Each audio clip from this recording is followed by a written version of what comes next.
One of the main attractions in Shanghai is the Bund, which literally means outer bank. This area has a significant European influence.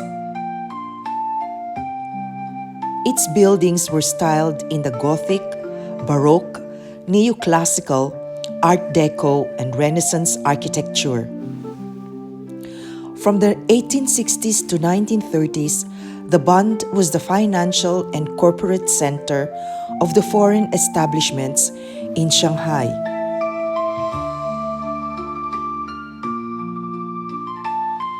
The Bund has several historical buildings that once housed numerous banks and trading houses from the United Kingdom, France, United States, Germany, and other European countries. The origins of the Bund date back to the 1800s when Shanghai was still a small fishing village. With the arrival of British settlers after the First Opium War in 1842, this area began to transform into a major trading colony. Between the 1920s and 1930s, the Bund experienced its golden age.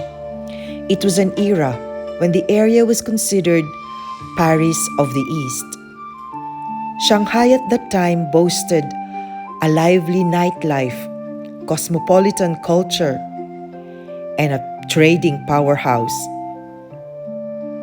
However, this period of prosperity was followed by troubled times when World War II came and the country was plunged into a civil war, which ended with the overthrow of the Kuomintang government and saw the establishment of the People's Republic of China under the Chinese Communist leader Mao Zedong. These iconic European-styled buildings were subsequently requisitioned by the Chinese government.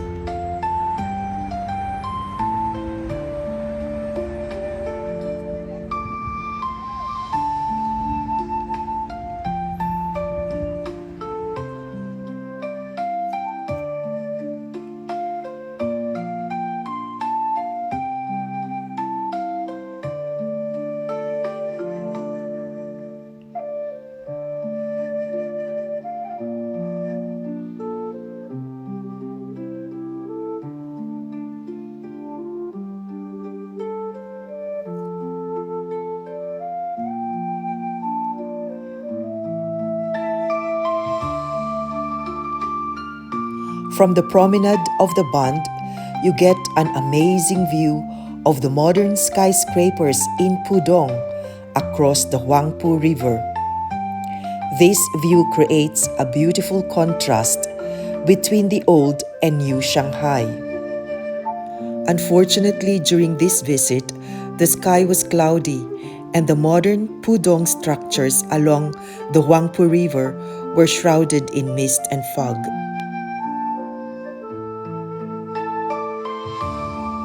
In the evening, we took a boat cruise on the Huangpu River. The colorful illuminations of Shanghai Pudong's skyscrapers on the banks of Huangpu River are a spectacular view at nighttime. The Oriental Pearl Tower was built from 1991 to 1994. At that time, the Pearl Tower was the tallest structure in China.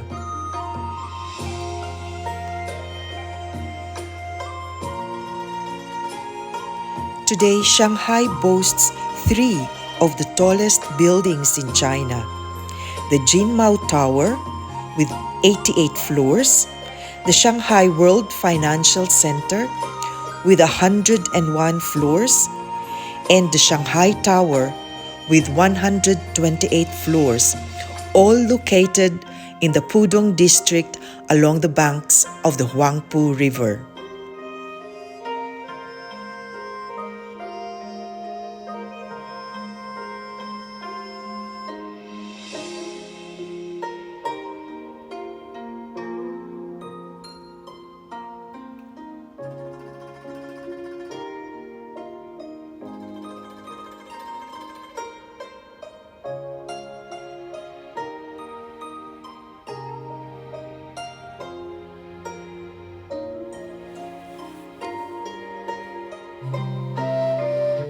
At night, the Shanghai Bund is a delight to see.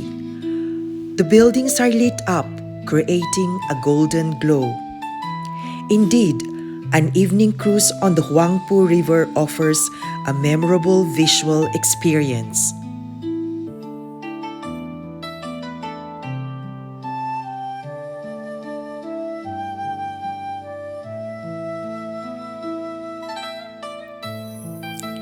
Shanghai History Museum takes the visitor through the history of Shanghai, from its humble beginnings as a small fishing village to the settlement by the British and by the other European nationals and traders, to the eventual rise of the Communist Party of China. The museum has over 100,000 items in 15 categories, namely painting, metal, ceramics, craft, certificates and seals, literature, photographs, etc.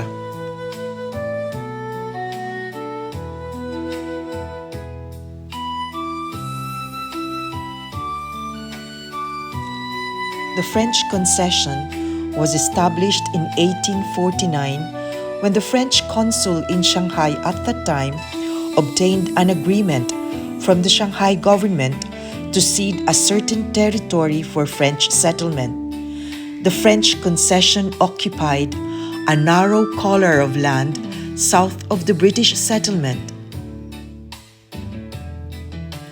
The concession ended in 1943 when the Japanese government pressured France to sign over the area to the pro-Japanese national government of China. To this day, the area has retained its French and European flavor and is a popular destination for tourists and middle-class locals.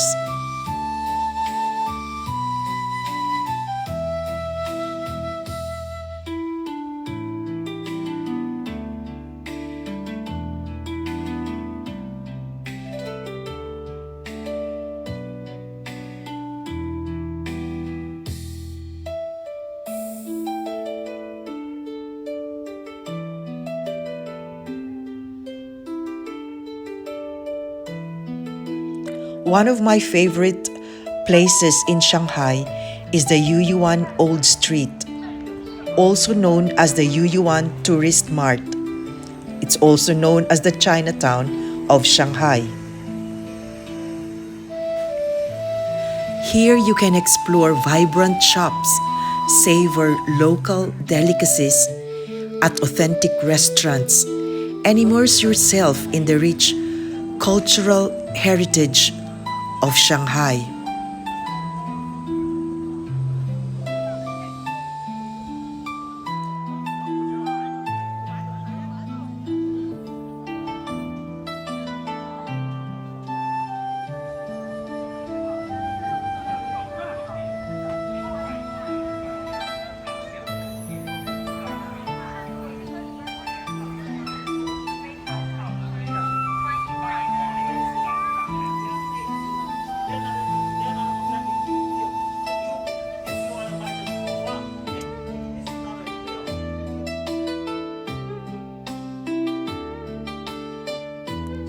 Yuyuan Old Street is a charming oasis of Chinese heritage, where ancient streets, architecture, and traditions come alive.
Nanjing Road Pedestrian Street is in the eastern part of Shanghai and is the main shopping district of the city. Nanjing Road is also a significant cultural landmark where historical architecture meets modern retail spaces. It's Shanghai's premier shopping street.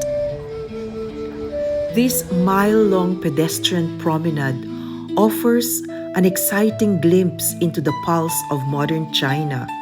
You can see its energy and dynamism.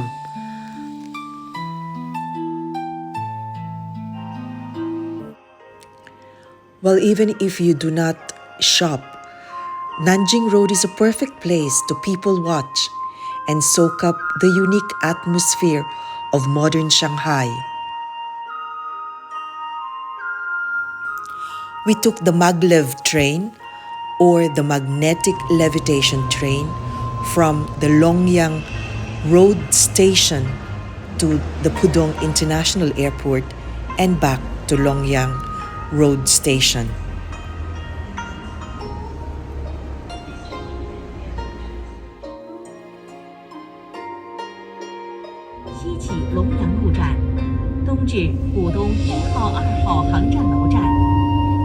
Maglev train. The destination is Pudong Airport Terminal.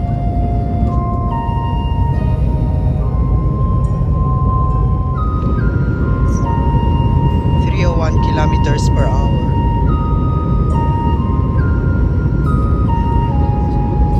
We got 301 kilometers per hour. It took only 8 minutes from Longyang Road Station to Pudong International Airport on the maglev train, a journey that normally takes 1 hour by ordinary train. Shanghai maglev train is the first commercially operated maglev train in the world. Today, Japan and South Korea also operate maglev trains.